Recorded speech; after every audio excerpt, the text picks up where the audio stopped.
Mental health comes in different forms, shapes, and sizes. Oftentimes, we don't see how it affects our Black men, whether they know it or not. Black men are the leading race and gender combination in regards to mental illnesses. It's not our regular drug addict or the normal angry Black man, but we see these behaviors in our brothers, our cousins, and our group of friends. Most people don't believe in going to a therapist and sadly end up having to be admitted to mental institutions.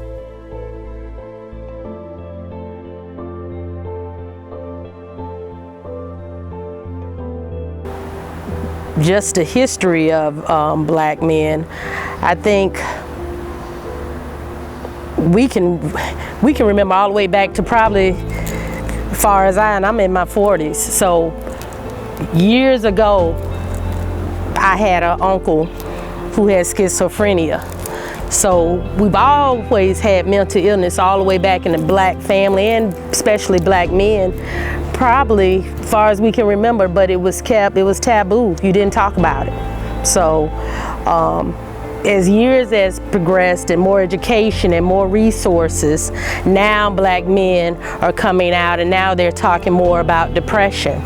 And now they're talking more about PTSD. A lot of them are coming out, our soldiers, and what they are experiencing. First and foremost, you got the average typical Black man that does not believe that there's a problem when there's in actuality there is a problem.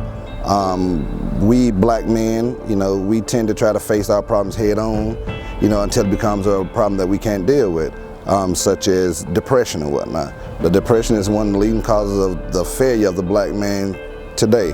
And also depression leads to other diagnoses that stems long-term stays in our facilities.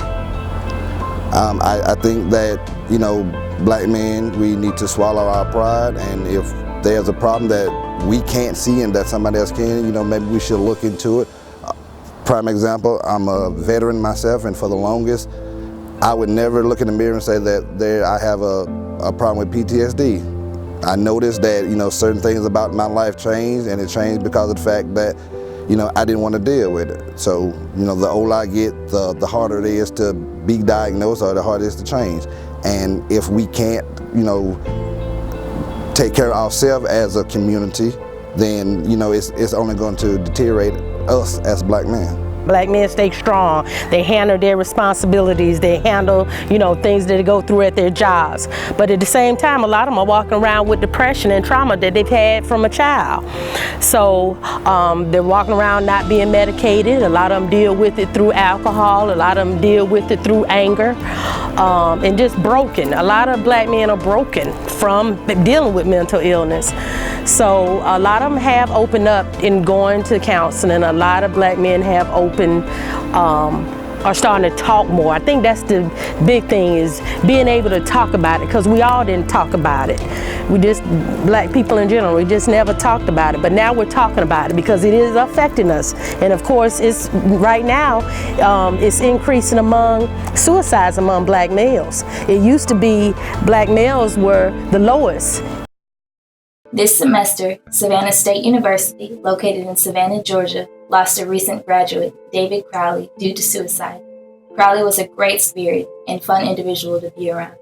He is survived by many of his loving Tiger family and friends.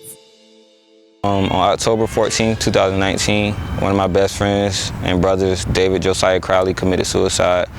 And I feel like us as males, we think that it's sensitive or feminine to express our feelings, but at the end of the day, it takes a real man to express their feelings. And I feel like all men should have some kind of person that they can vent to and let know what's going on in their head. Because at the end of the day, when you let these things build up, for some people it gets too much for them to bear.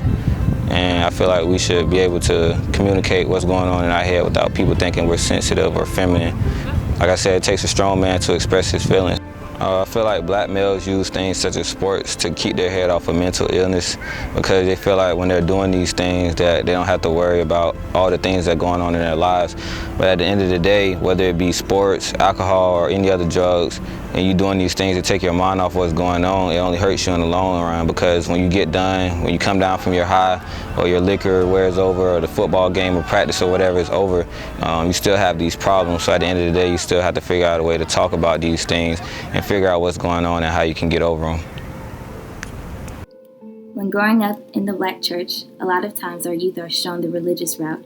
They are told to pray about their mental problems.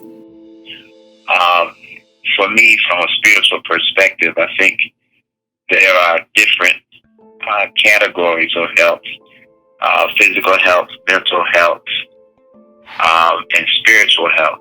And I think all three of them